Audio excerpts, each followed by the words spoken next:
that is your final score, 94-90. The Celtics now in control of the Eastern Conference Finals 2012 as they come into Miami. And just like OKC last night, win of tonight's game. It was a wonderful return to the floor. Yeah, he hadn't come off the bench since his rookie year. Surprise. He is an all-star. That's the way that goes.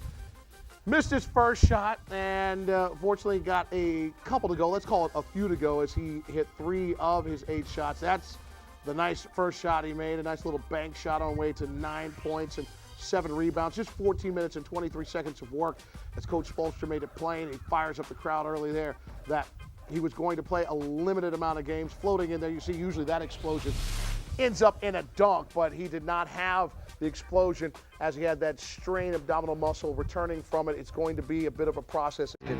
Shooting shots in the flow of the game, and then the rebounding the ball. He played more than anybody else on both teams out there. Eric Spoelstra left him in. 45 minutes he played. He knew he needed to have a big game. The 30 points wasn't enough to do it. He drove to the rim early and finished a lot around the basket. He's so tough when he misses that first shot and he's around the rim at 6'8", able to finish and rebound his own misses, this time hanging in the air over Bass. But look how many times he was able to get into the paint in the first half in particular, this time changing from his right to left hand. He's so good finishing around the basket. This time Ray Allen thought he had him nailed, had a little airspace and just elevated. When he's knocking down triples, forget it, lights out. 18 points in the first half, only 12 in the second, Jackson. It would have been nice to have him, go back to the rim a little bit more in that second half, be a little bit more aggressive, 20 points. And it was his fourth quarter that was really impressive because he just was fearless and relentless, attacking the basket, making plays, going towards the rim where a lot of good things happened for him. I thought he mixed up his game early, and then he just kept going to the rim, hesitation, dribble. He was beating his man. He had to worry about the shot blocker a lot of times and getting it up high, up over KG, who was lurking around there in the paint.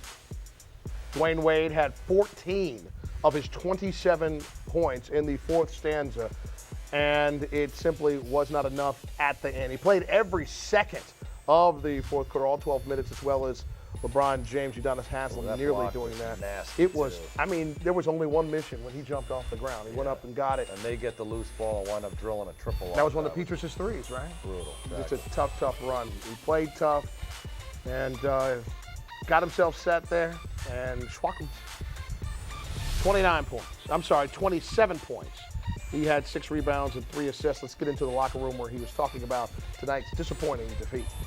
Final score. Thanks so much for watching, everybody. If you want to see Heat Live all over again, our encore presentation comes your way tomorrow at 8 a.m. and noon Eastern Daylight Savings Time. Our next broadcast comes your way, pardon me, after Game 6 of the 2012 Eastern Conference Finals with the Celtics hosting the Heat in the first elimination game of the series. We'll see you pregame for Heat TV on Heat.com at 7 p.m. on Thursday. Of course, when it's all done, we'll have Heat Live right after the game.